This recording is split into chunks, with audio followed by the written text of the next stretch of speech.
Dur bekle. Yok. Değil. Selim. Ya yok ya.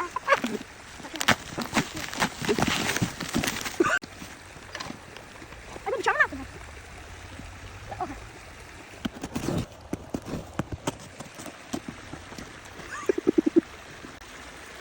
Gözüküyor mu şu anda? He? Bilmiyorum.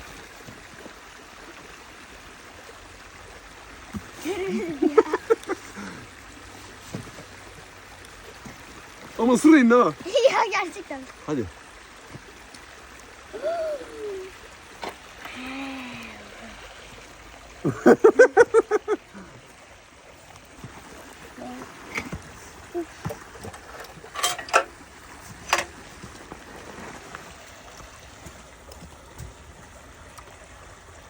Baba. Altı sıkışıyorsun. He küllü. Oo.